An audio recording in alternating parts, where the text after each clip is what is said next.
A Real Bus está de volta à estrada. Uma volta responsável e controlada, seguindo todo o protocolo de higiene recomendado pelas autoridades de saúde. Uso obrigatório de máscaras, álcool em gel para todos, higienização completa dos ônibus e renovação do ar a cada minuto durante o trajeto. Se o seu destino for João Pessoa, Campina Grande, São João do Cariri, Serra Branca, Sumé, Monteiro, São José dos Cordeiros ou São Sebastião do Umbuzeiro, conte com a gente. Mesmo em tempos desafiadores, o compromisso da Real Bus é com a sua satisfação. Que alegria estarmos juntos nessa manhã de segunda-feira, iniciando o ano novo, iniciando a semana, o primeiro mês do ano. Estamos realmente agradecidos porque Deus tem nos guardado, o Senhor tem nos protegido, o Senhor tem nos abençoado, embora muitos tenham sido infectados, muita gente tenha padecido, muitas famílias enlutadas, mas mesmo assim, nós louvamos a Deus, nós devemos agradecer a Deus, porque Ele tem nos guardado, Ele tem nos protegido, Ele tem nos abençoado. Nessa manhã nós estaremos ouvindo, dentro de mais alguns instantes, o cantor Vitorino Silva interpretando a seguinte música com o título Deus tem um plano em cada criatura. Esse hino best-seller, nesse momento inicial do ano, ele realmente enche o nosso coração de esperança e certeza de que, de acordo com o Salmo 139, se você ainda não leu este Salmo, eu convido a você para que você leia, medite nas palavras deste Salmo 139. Você vai ver que Deus nos guarda desde que nós fomos gerados no ventre da nossa mãe. Todos os nossos dias foram escritos e determinados quando nenhum deles havia ainda. Deus viu a nossa substância ainda sendo formada no ventre da nossa mãe e Deus procurou realmente mostrar, através do salmista, que Ele é onisciente, Ele é onipresente e onipotente e, por conseguinte, nada foge aos seus olhos. A Bíblia diz neste salmo, o salmista Davi diz nesse Salmo 139, que para Deus a luz e as trevas são a mesma coisa. E aí você pode até achar que isso é incoerência, mas ele diz nessas palavras que assim como Deus nos vê em plena luz do dia, Ele também nos vê nas densas trevas. Aquilo que nós muitas vezes fazemos às ocultas, escondido, Ele vê com muita nitidez, como em plena luz do dia. É isso que Davi quis dizer quando ele diz: para ti a luz e as trevas são a mesma coisa. E ainda mais, todos os nossos dias foram escritos e determinados, quando nenhum deles ainda havia. Ou seja, todos nós temos um prazo de validade. Se muita gente morreu durante esse ano passado por conta dessa pandemia, certamente, sem sombra de dúvidas, o prazo de validade foi vencido. Por isso, muitos partiram. Logo mais estaremos ouvindo a segunda parte desta mensagem que nós transmitimos em nossa igreja sobre o tema Atos Missiológicos, que está no livro de Atos. A igreja, ela se tornou a igreja missionária, a igreja de Antioquia, da Síria, a igreja que era considerada a igreja gentílica, formada mais por gentios, e ela se espalhou a todo mundo e está ainda hoje presente em todos os lugares. Jesus nos diz lá no livro de Mateus, no Evangelho de São Mateus, que as portas do inferno não prevalecerão contra a sua igreja. Sem mais delongas, fiquemos com o cantor Vitorino Silva interpretando a música Deus tem um plano em cada criatura.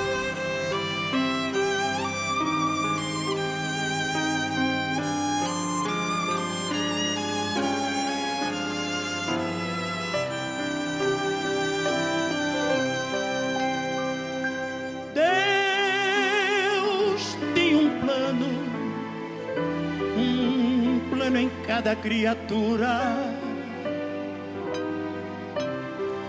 aos astros Ele dá o céu, a cada rio Ele dá um leito e um caminho para mim. Traçou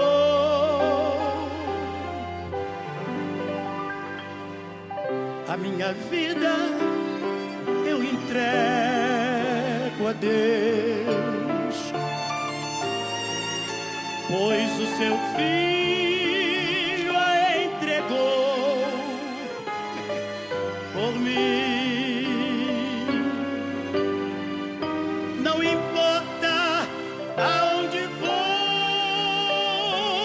seguirei meu Senhor. Sobre terra ou mar, aonde Deus mandar,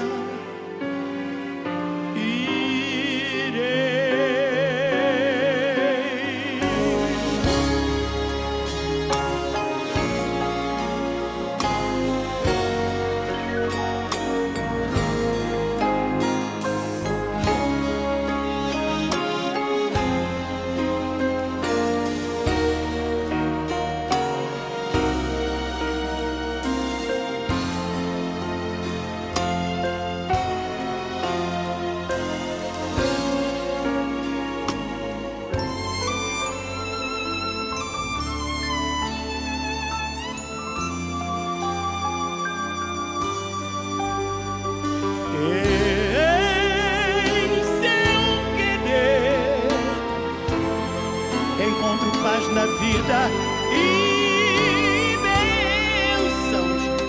bênçãos que jamais gozei. Embora venham lutas e tristezas, tenho fé que Deus me guia.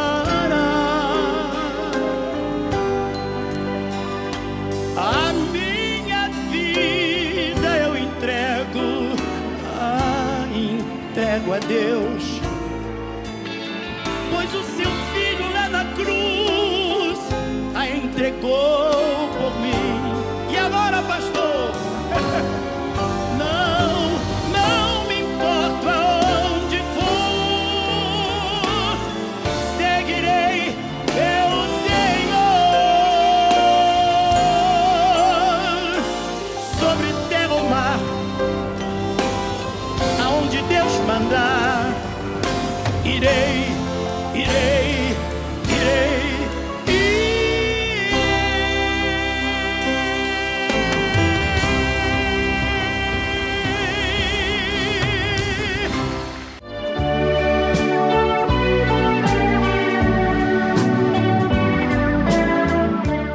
Por isso que Jesus, certa ocasião, ele disse: não temais, ó pequenino rebanho. Esse lugar chamado purgatório, ele rouba a cena do sacrifício, do sangue de Jesus que nos purifica de todo o pecado.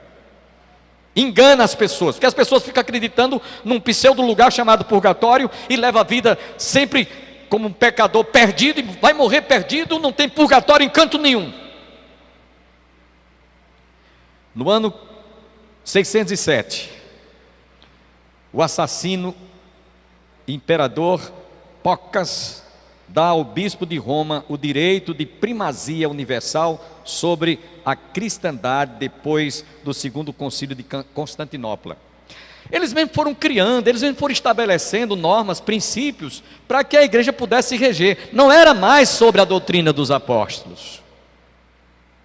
Esse termo que Lucas usa aqui no livro de Atos, verso 28, olhai pois por vós e por todo o rebanho, sobre que o Espírito Santo vos constituiu bispos. Eles pegaram essa palavra bispos e utilizaram para que eles pudessem fazer as interpretações de acordo com a religiosidade que eles estavam criando, de acordo com os dogmas, de acordo com as inovações. E então o povo passou a aceitar. Lembra-se que no terceiro século houve aquele período em que Constantino, todo mundo era cristão, todo mundo podia ser cristão, todo mundo era, a igreja estatizou, ela foi estatizada. A igreja, quem era cristão, o Estado dava o aval. Então vejam que coisa foram sendo enxertadas na igreja. Em 670, eu vou correr um pouco, senão não vai dar tempo. Em 670, começa a falar-se em latim a missa, língua morta para o povo pelo Papa Vitélio. Então ninguém tinha acesso à palavra de Deus. A Bíblia era um livro exclusivo somente para os bispos, para os líderes religiosos. Em 758, cria-se a confissão auricular pelas ordens religiosas do Oriente. Irmãos, a Bíblia manda que a gente confesse os nossos pecados, não é um ao outro homem, mas ao Senhor Jesus, que é e foi Ele que derramou o seu sangue. João capítulo 1, versos 1 João 1,7 diz: se andarmos na luz, como Ele na luz está, temos comunhão uns com os outros, e o sangue de Jesus Cristo, seu Filho, nos purifica de todo o pecado. É o sangue de Jesus que nos purifica. Em 758, criou-se, portanto, a confissão auricular. Em 787, no segundo concílio de Niceia, convocando a instâncias da infame imperatriz Irene, foi estabelecido o culto às imagens e adoração da cruz e relíquias dos santos. Irmãos, a palavra de Deus diz: não farás para ti imagem de escultura. É possível que eu esteja agora falando a algumas pessoas que têm algum ídolo lá na sua casa. Eu às vezes visito certas famílias que eu vejo lá um Cristo, uma foto, e ali diz: ali é Jesus, ali é a mãe de Jesus, ali é santo fulano, ali é santo cicrano, é santo beltrano. A Bíblia diz tacitamente que há um só mediador entre Deus e os homens, pelo qual importa que nós sejamos salvos, a saber, Jesus Cristo. Há um só mediador. Eu disse aqui quinta-feira próxima passada, se eu não estou enganado, que alguém diz assim: tudo com Jesus, nada sem Maria. O sacrifício de Jesus foi suficiente, não precisa de mais nada. Quando Jesus diz tudo está consumado, acabou. Não há que fazer mais nada para que você obtenha o perdão, a remissão dos seus pecados e a salvação da sua alma. Então observe que as coisas foram sendo enxertadas, como eu disse. Em 818 aparece pela primeira vez nos escritos de Pascácio Rabiderbio a doutrina da transubstanciação e a missa. O que é transubstanciação? São aqueles que acreditam que tal qual aquela hóstia chamada consagrada, tal o corpo de Jesus e o sangue de Jesus. Paulo e o próprio Jesus não disse que ali estava o corpo e o sangue. Ele disse: fazei isto todas as vezes que comerdes ou beberdes, em memória de mim. Os cristãos, por isso, nos primeiros séculos, foram taxados de canibais, porque eles diziam: vocês comem carne, que dizia ser o corpo de Cristo, e bebem o sangue. Mas Jesus deixou essa ordenança como símbolo da sua morte e do seu sacrifício para a remissão dos nossos pecados. Simplesmente foi isso. Nós não cremos na transubstanciação. E fazemos outra coisa. Ele diz: fazer isto todas as vezes que comeres em memória de mim, até que eu venha, ou até que eu volte. É o que está escrito na Bíblia. Não é o que a religião ensina, é o que está escrito. No ano 998, depois de Cristo, é estabelecida a festa aos mortos, ou seja, dia de finados, por um sujeito chamado Odilon. Dia de finados. O que é dia de finados? O dia de finados, a gente realmente não deve deixar de lembrar um ente querido que você perdeu. Mas o que é que as pessoas fazem no dia de finados? Vão lá no lugar onde foi sepultado sua mãe, seu pai, sua mulher, seu filho, ou alguém conhecido, e vai acender velas, e vai fazer rezas por quem já morreu. A Bíblia diz que depois da morte seguir-se ao juízo final, não tem meio termos. Ao homem está ordenado morrer uma só vez, e depois da morte segue-se o juízo. É assim que está escrito, é isso que nos ensina a palavra de Deus, contrariando aquilo que quiseram que fosse incluído no calendário como sendo uma coisa certa. Quer dizer, uma coisa errada é praticada como certa, E o que é certo se deixa de fazer porque se considera errado. No ano 1000, foi também ainda acrescido a confissão auricular, generaliza-se, e os ministros da igreja arrogam para si o célebre ego te absolvo. A missa começa a chamar-se sacrifício, e organizam-se as peregrinações e as romarias. Eu vou contar aqui uma história que traduz bem isso aqui.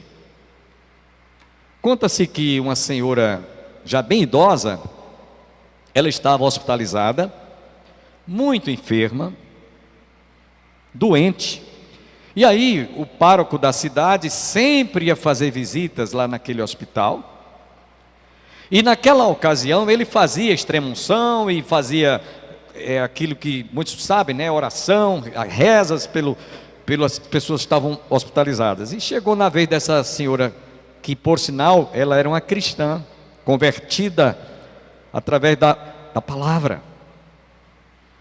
E ela, quando ele chegou, pedindo se poderia fazer uma reza por ela, disse: pode, não posso negar, mas eu queria antes que o senhor me desse suas mãos.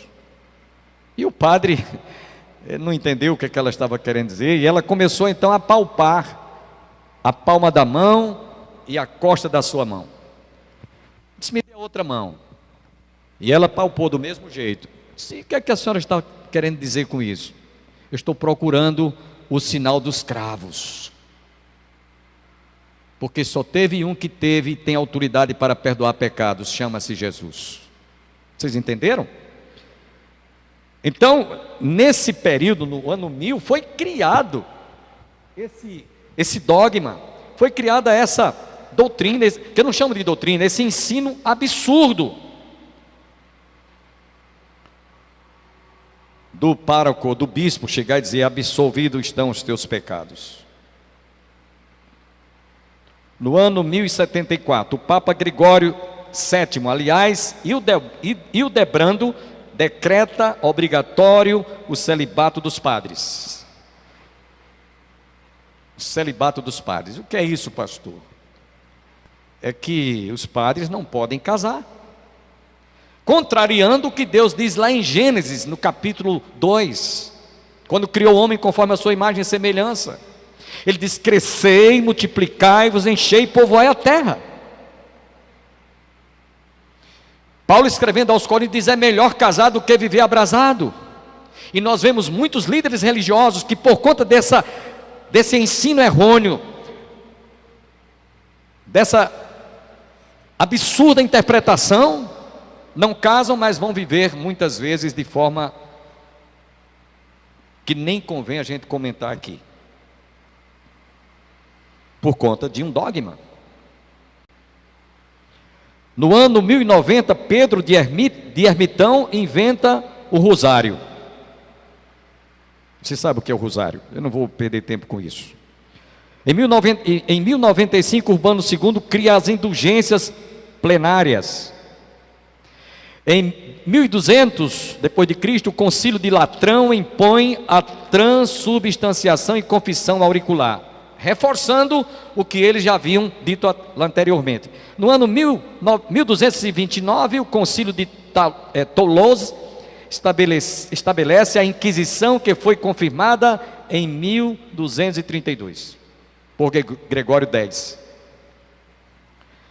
Em 1264, Urbano IV determina pela primeira vez a festa do corpo de Cristo, que a gente todos os anos vê no calendário, tem dia de Corpus Christi.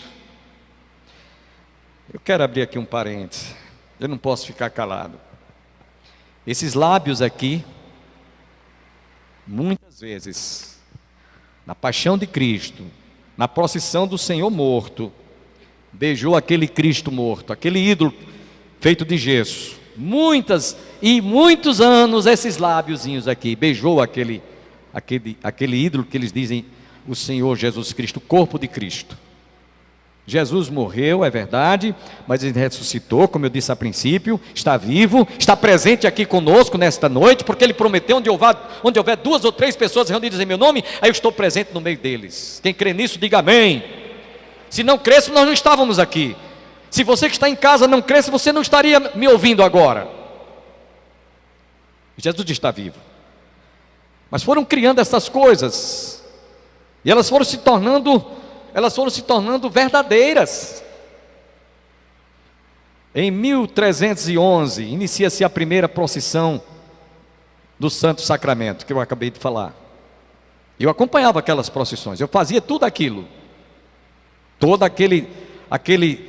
Aquela procissão, todo aquele aparato eu fazia, pastor Júnior.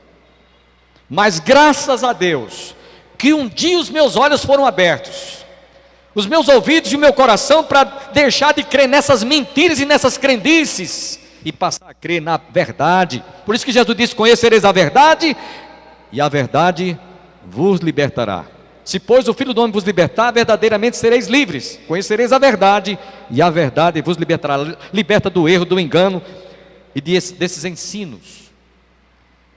E olha que eu desde criança era muito religioso. Fiz primeira comunhão, todos os domingos tomava a hóstia, entre aspas, hóstia consagrada, fazia confissão de pecados ao pároco da cidade. Mas também no outro dia eu estava numa mesa de bar, me prostituindo com prostitutas, viu? Vivendo uma vida totalmente pervertida.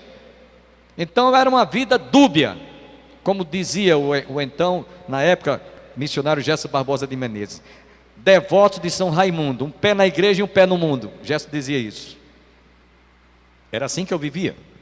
Mas no dia, repito, que os meus olhos foram abertos para crer na verdade e deixar de crer nessas mentiras, nessas crendices, nessas indulgências, que a coisa foi cada vez mais aumentando. Em 1438, o Concílio de Florença abre a porta ao purgatório que Gregório o Grande havia anunciado. Agora foi decretado, nós temos um purgatório. E tem mais uma coisa que eu via lá na igreja, que eu me congreguei muito tempo como católico. Havia lá na entrada da cidade, pastor Júnior, do templo, um anjinho com as mãozinhas assim. Então era recomendado que alguém colocando uma moedinha lá, quando caísse, o anjo... A gente ri, gente, mas era o que a gente cria, e é o que muitos de vocês religiosos ainda acreditam. Então a gente acreditava que na hora que o anjinho baixava a cabeça, tinha lá uma molinha, que quando a moedinha caía, então o anjo fazia assim. Então ali naquela hora eu estava recebendo o perdão dos meus pecados. Isso é conto de carochinha para quem despreza a verdade para crer na mentira. Em 1563, o Concílio de Trento definiu que a tradição é tão valiosa como a própria palavra de Deus, e aceitou os livros apócrifos como canônicos. Eu vou explicar isso aqui para que você entenda. As doutrinas, entre aspas, os dogmas, as indulgências, tudo que estava errado passou a ser visto como verdadeira, como certo, como correto, e a palavra de Deus, ela foi simplesmente escanteada, ela foi deixada de ser considerada. É isso que dizia esse concílio de Florença, de concílio de Trento, definiu que a tradição é tão valiosa como a própria palavra de Deus. E aí vocês vão ver mais lá na frente, quando houve a reforma protestante, as 5 solas, que eu vou falar não hoje, mas na próxima. E foram aceitos os livros apócrifos como sendo livros canônicos. A palavra canon significa retidão, significa varinha reta. Então quando se canoniza, foram canonizados os livros, os 39 livros do Velho Testamento e os 27 do Novo Testamento, fazendo um total de 66 livros canônicos, eles são retos, perfeitos, corretos. Mas aí acrescentaram livros chamados apócrifos, que são livros não inspirados. E eu sempre, quando faço algum estudo de grupos familiares, eu costumo dizer uma coisa para você que está me ouvindo pela primeira vez. Se você lê algum livro do Velho Testamento, você vai ver que um cita o outro. O livro de Êxodo faz citações do livro de Levítico, de Deuteronômio. Os profetas maiores, um faz citação ao outro. Isaías cita Jeremias, Jeremias cita Isaías. Há sempre uma conexão. Se você vai para o Novo Testamento, alguns profetas citaram passagens que estão lá no Novo Testamento, algumas citações no Novo Testamento reportando a profetas maiores e menores do Velho Testamento. Ou seja, a palavra de Deus, ela se harmoniza. Agora eu quero que você me prove que num dos livros apócrifos pede que as pessoas rezem pelos mortos, que a palavra de Deus condena terminantemente. Então esses livros chamados apócrifos são espúrios, porque eles não foram inspirados, eles foram escritos durante o período em que nós chamamos período interbíblico, durante 400 anos, do Velho para o Novo Testamento. Se você abrir sua Bíblia, você vai ver que tem uma página em branco.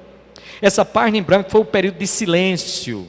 Deus não falou nem por profetas maiores nem menores. E aí esses livros são históricos, eles foram enxertados na Bíblia. Por isso que alguns católicos chegam para a gente e dizem: a Bíblia de vocês é incompleta, a nossa que é completa. E aí quando a gente para verificar, a gente diz para essas pessoas: eu vou mostrar a você que a minha Bíblia que é completa, a de vocês é que está adulterada. Porque nem nos originais, lá no hebraico, esses livros apócrifos foram inseridos ou considerados. Basta dizer isso a você. Então nesse ano de 1563, o Concílio de Trento definiu que a tradição é tão valiosa como a própria palavra de Deus e aceitou os livros apócrifos como canônicos. Em 1854, Pio IX, proclama o dogma da Imaculada Conceição de Maria. Eu estava consultando isso aqui, e eu vou dizer uma coisa aqui até engraçada aqui para vocês verem como é que a coisa acontecia. Aí surgiram, meus irmãos, aí foi uma porta que se abriu, escancarou-se, para que hoje nós tenhamos aqui um leque de citações de anjos. E vou dizer mais uma coisa: até o nome de Jesus eles ultrajaram. Você sabia que existe um nome de um santo chamado Jesus da Praga? A coisa é absurda. Abra os olhos, creia na palavra de Deus, não continue sendo enganada ou enganado, não mude de religião, creia no Evangelho do nosso Senhor e Salvador Jesus Cristo. É isso que você precisa de fazer. Chega de engano, chega de engodo. Durante séculos e mais séculos e mais séculos, nós temos hoje um dirigente lá no Vaticano que é a favor da união homoafetiva. Amanhã você está convidado a continuar conosco ouvindo a conclusão desta mensagem que nós ministramos em nossa igreja. E a propósito, eu queria convidar a todos para que façam-nos uma visita. A Igreja Evangélica Congregacional do Calvário está situada às margens do Açude Velho, confluência com o Parque da Criança, onde está aquela belíssima ornamentação natalina. E os nossos cultos ocorrem às terças-feiras, culto de oração para a família, de 19h30 às 20h30, 1 hora de culto apenas. Às quintas-feiras nós temos estudo bíblico, a exemplo como esse que nós estamos ministrando sobre atos missiológicos do Espírito Santo. Aos domingos nós temos escola dominical a partir das 9 horas da manhã às 10h30, estudo bíblico. E à noite às 18 horas nós temos também culto divino. Você que mora no bairro aqui de Campina Grande, em Campina Grande, o Catolé, José Pinheiro, faça-nos uma visita. Nós ficaremos imensamente agradecidos. Mas se você reside em um outro bairro bem próximo à sua casa, deve existir uma igreja evangélica. Faça uma visita nesse domingo, vá participar de um culto divino e você realmente vai sentir-se confortado, fortalecido, encorajado para enfrentar as dificuldades que nós ainda estamos convivendo com ela.